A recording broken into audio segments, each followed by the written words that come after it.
Halo semuanya, kami dari The Square. Perkenalkan, nama saya Tisha Claudia Cimandulan dengan NPM 22221002. Perkenalkan, nama saya Osana Herlida Media Siagian dengan NPM 22221024. Dan saya Desmi Natalia Berumendrova dengan NIM 22221088. Saya Dewa Ini Berbangun dengan NPM 22221079. Saya Adina Spian dengan NIM 22221076. Akan mempresentasikan perancangan user interface dan alur aplikasi dalam sistem pakar berbasis web untuk diagnosis penyakit gigi dan mulut. Saksikan video kami ya. Baik, saya akan mempresentasikan alur perancangan user interface dan alur aplikasi sistem pakar berbasis web untuk mendiagnosis penyakit gigi dan mulut. 1. Masuk ke website. Nah, di sini kita buka website menggunakan laptop atau HP. Terdapat logo, slogan, dan tombol masuk serta daftar. Lalu yang kedua, registrasi atau login. Jika belum punya akun, bisa isi formulir dengan email, nomor handphone, nama, dan password. Jika sudah punya akun, bisa langsung dimasukkan email atau nomor HP password untuk login. Lalu yang ketiga, masuk ke dashboard pengguna. Di sini setelah Anda login atau pengguna akan melihat beberapa fitur, yaitu notifikasi. Ini berisi info penting tentang sistem. Lalu di sini terdapat pencarian.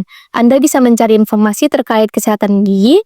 Lalu di sini ada tertera kalender, yang dimana Anda bisa menjadwalkan janji temu dengan dokter.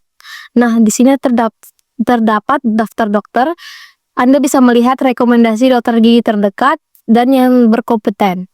Yang keempat, Anda bisa melakukan diagnosa penyakit. Nah, di pilihan di sini kita ada pilihan menu, yaitu diagnosa penyakit. Lalu sistem akan memberikan beberapa pertanyaan tentang gejala yang dirasakan, seperti apakah gigi Anda denyut atau gusi Anda bengkak. Lalu pengguna memilih gejala yang sesuai. Yang kelima, sistem dapat menganalisis data. Sistem akan memproses data gejala yang dipilih, kemudian sistem akan memberikan hasil diagnosis awal. Yang keenam, melihat hasil diagnosa. Pengguna akan melihat kemungkinan penyakit gigi atau mulut yang dialami. Ada penjelasan singkat tentang penyakit gigi tersebut. Sistem juga akan memberikan saran tindakan seperti perawatan mandiri atau menemui dokter. Yang ketujuh, mendapat rekomendasi dokter. Jika perlu, sistem akan menyarankan dokter gigi terdekat berdasarkan lokasi pengguna. Jika tidak perlu, sistem akan memberikan informasi mengenai obat yang dapat langsung untuk potongan pertama yang akan dikonsumsi oleh pengguna.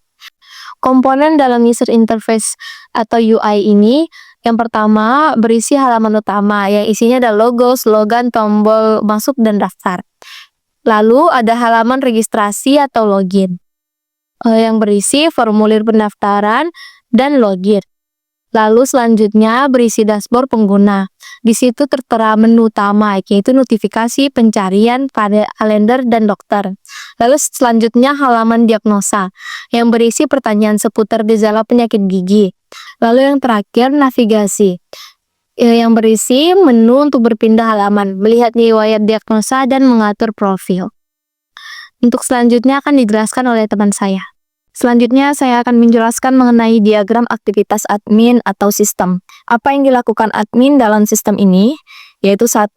Login admin. Admin masuk ke sistem menggunakan akun khusus. Yang kedua, mengelola data, yaitu admin bisa menambahkan atau mengedit data, penyakit, gejala, dan pengguna. Yang ketiga, yaitu memproses data. Sistem akan menggunakan data yang diberikan admin untuk menghasilkan diagnosa akurat. Yang keempat yaitu validasi data. Admin memastikan semua data berasal dari sumber medis terpercaya. Untuk tahap-tahap selanjutnya akan dijelaskan oleh teman-teman saya. Baik, saya akan menjelaskan tahap-tahap diagram activity. Yang pertama, tahap login. Login admin. Peran admin mengakses sistem memverifikasi kredensial. Admin memulai interaksi dengan sistem dengan memilih opsi login admin.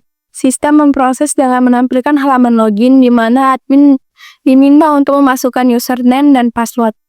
Setelah admin memasukkan username dan password, sistem akan memverifikasi apakah data tersebut cocok dengan yang ada dalam database. Jika data tidak cocok, sistem akan menampilkan pesan error dan meminta admin untuk mencoba lagi. Jika data cocok, sistem akan mengizinkan admin memasuki ke halaman utama. Interaksi utama dalam tahap ini. Yang pertama, admin. memilih login memasukkan username dan password. Kedua, sistem menampilkan halaman login, memverifikasi data, mengizinkan akses atau menolak jika salah. Tahap menampilkan halaman utama. Sistem memberikan akses ke berbagai fitur utama yang bisa digunakan admin. Setelah login berhasil, sistem akan mengarahkan admin ke halaman utama atau dashboard admin. Sistem menampilkan beberapa fitur utama seperti menu data. Menu data untuk mengolah informasi yang ada dalam sistem. Yang kedua, menu laporan. Menu laporan untuk melihat dan menganalisis laporan pasien dan konsultasi. Interaksi utama dalam tahap ini, yang pertama sistem menampilkan halaman utama setelah login berhasil. Admin melihat berbagai opsi menu yang tersedia. Tahap mengelola data. Menu data. Admin sebagai pengolah utama informasi dalam sistem. Jika admin memilih menu data, sistem akan menampilkan submenu yang bisa diakses untuk melakukan berbagai pengolahan data. Kemungkinan submenu yang tersedia dalam sistem meliputi yang pertama, manajemen pengguna. Admin dapat menambah, menghapus, atau mengedit akun pengguna. Yang kedua, manajemen penyakit. Admin dapat menambahkan daftar penyakit yang ada dalam sistem. Yang ketiga, manajemen gejala. Admin bisa memperbarui daftar gejala yang akan digunakan dalam sistem diagnosa. Yang keempat, manajemen hasil diagnosa. Admin dapat melihat data hasil diagnosa dari pengguna yang telah menggunakan sistem. Proses ini yang terjadi dalam tahap ini. Admin memilih menu data. Sistem menampilkan 4 submenu yang bisa diakses. Admin memilih submenu yang ingin digunakan, misalnya mengolah data pengguna. Yang sistem menampilkan formulir atau tabel yang sesuai. Admin melakukan perubahan data, misalnya menambah pengguna baru. Sistem menyimpan perubahan yang dilakukan oleh admin. Tahap selanjutnya akan dijelaskan oleh rekan saya. Baik, di sini saya akan menjelaskan tahap selanjutnya, yaitu tahap melihat laporan menu. Laporan menu. Admin mengakses informasi, laporan pasien, dan laporan konsultasi. Dan jika admin memilih laporan menu, sistem akan menampilkan laporan pasien dan laporan konsultasi. Laporan ini berisi data penting seperti 1. Data pasien yang telah menggunakan sistem untuk diagnosa penyakit. 2. Riwayat konsultasi pasien jika sistem memiliki fitur konsultasi dengan dokter. Yang ketiga adalah hasil diagnosa dari sistem tersebut. Tingkat keparahan penyakit yang terdeteksi. Yang keempat, statistik jumlah pengguna, penyakit yang paling sering didiagnosis, dan data lainnya yang dapat membantu pengambilan keputusan.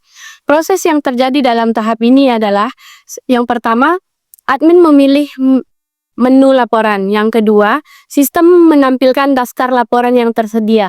Selanjutnya, admin memilih jenis laporan yang ingin dilihat. Sistem juga akan menampilkan detail laporan yang diminta. Selanjutnya, admin dapat mencetak atau menyimpan laporan yang diperlukan. Selanjutnya yaitu tahap logout atau keluar dari sistem. Admin mengakhiri sesi penggunaan sistem. Jika admin telah selesai menggunakan sistem, ia dapat memilih keluar. Setelah sistem akan menampilkan peringatan konfirmasi sebelum keluar. Menghapus sesi login admin dari sistem untuk menjaga keamanan. Dan selanjutnya adalah mengembalikan tampilan ke halaman awal atau halaman login. Proses yang terjadi dalam tahap ini adalah, yang pertama, admin memilih opsi keluar, dan selanjutnya sistem memilih konfirmasi logout. Admin menyetujui sistem logout dan sistem akan menghapus sesi dan mengembalikan ke tampilan halaman utama. Baik, selanjutnya untuk kesimpulan hubungan admin dengan sistem dalam use case akan dijelaskan oleh rekan saya. Baik, di sini saya akan menjelaskan kesimpulan hubungan antara admin dan sistem dalam use case. Kesimpulannya, yang pertama, admin memiliki peran utama sebagai pengelola sistem, bertugas untuk memastikan data pengguna, data penyakit, dan laporan dalam sistem tetap terorganisir dengan baik. Yang kedua, sistem berperan sebagai platform yang memfasilitasi pengelolaan data, memberikan antarmuka bagi admin untuk mengakses berbagai fitur. Yang ketiga, interaksi admin dan sistem bersifat dua arah, di mana admin memberikan input, login, memilih menu, mengolah data, dan memberikan output, menampilkan data laporan hasil diagnosis. Yang keempat, keamanan dan aksesibilitas diperhatikan. Dengan adanya autentikasi login dan opsi logout untuk menghindari akses tidak sah. Yang kelima, sistem mendukung mengambil keputusan dengan menyediakan laporan yang bisa digunakan untuk analisis lebih lanjut. Dengan perancangan ini, sistem pakar diagnosis penyakit gigi dan mulut akan lebih efisien dalam mengelola informasi dan membantu admin dalam mengawasi operasional sistem. Sekian